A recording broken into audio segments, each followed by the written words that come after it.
நடத்தியது.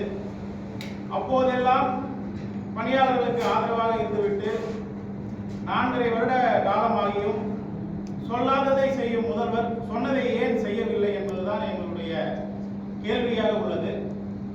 தமிழகம் முழுவதும் அரசினுடைய திட்டங்களை மக்களுக்கு சிந்தாமல் சிதறாமல் கொண்டு சேர்க்கின்றனர் ரேஷன் கடை பணியாளர்கள். ஆனால் அவர்களது கோரிக்கையில் எந்த விதமான முன்னேற்றமும் இல்லை என்பது எங்களுக்கு மிகுந்த வேதனைக்குரிய செயலாக உள்ளது.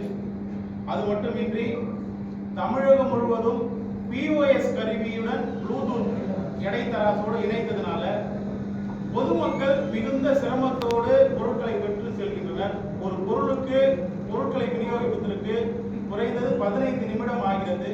இதனையும் கண்டுகொள்ளவில்லை.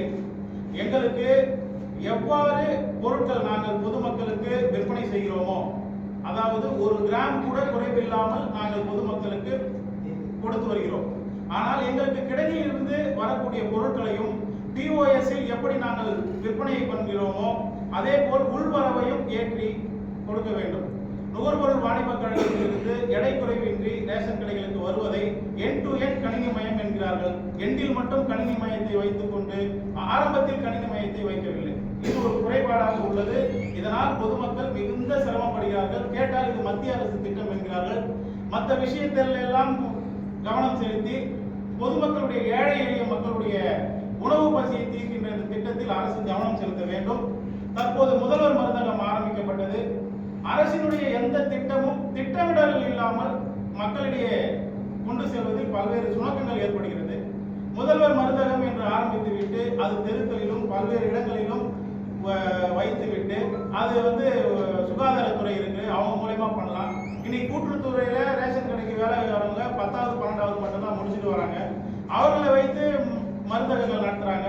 அதுல மருந்தகங்கள்ல விற்பனை குறையும் போது ஒரு நாளைக்கு 100 ரூபாய்க்கு பில் போடணும், 200 ரூபாய்க்கு பில் போடணும்னு சொல்லி பணியாளர்களை ரொம்ப துன்பப்படுத்துறாங்க. இந்த மாதிரி முதல்வர் மருந்தகத்துக்கு தனியா ஒரு துறை இருக்கும்போது கூட்டுறவுத்துறைக்கு ஏன் வழங்குறாங்கன்னு தெரியல. இது மட்டும் இல்ல, தோட்டக்கலைத்துறை இருக்கு, ஆனா பண்ணை பசுமை காய்கறி கடை ரேஷன் கடைகள் நடத்துறாங்க. சமூக நலத்துறை இருக்கு, ஆனா காலை உணவு திட்டத்தை ரேஷன் கடைகள் நடத்துறாங்க. வேளாண்மை துறை இருக்கு, ஆனா வேளாண்மைக்கு உண்டான அனைத்தையும் கூட்டுறவுத்துறை தான் பாக்குறாங்க. இப்படி பல்வேறு விதமான விஷயங்களையும் கூட்டுறவுத்துறை தான் நடத்திட்டு வருது. அடுத்தது தற்போது முதலமைச்சருடைய மனதிற்கு ஏற்ற திட்டமான தாய்மானவர் திட்டம். இந்த தாய்மானவர் திட்டம் எதற்காக கொண்டு வரப்பட்டது அப்படின்னா, வயசானவங்களுக்கு வீடு தேடி ரேஷன் பொருளை கொடுக்குறோம். ஏற்கனவே அதாவது யார் அவங்க ரெஃபரன்ஸ் பண்றாங்களோ அவங்களுக்கு அங்கீகார சான்று பெற்று பொருட்கள் வழங்கப்பட்டது. அதுல ஏற்கனவே பிராக்சி பில், அதாவது கைரேகை விழாதவங்களுக்கு பிராக்சி பில் போட்டோம். அந்த பிராக்சி பில்லே இருக்கக்கூடாதுன்னு சொல்லிட்டு அதுக்கப்புறம் நெட்ல தனியா ஒரு இதெல்லாம் வசதியெல்லாம் பண்ணாங்க. அப்படி இருக்கும்போது தாய்மானவர் திட்டத்துக்கு வீடு தேடி எடுத்து போய் கொடுக்க வேண்டிய அவசியம் என்ன?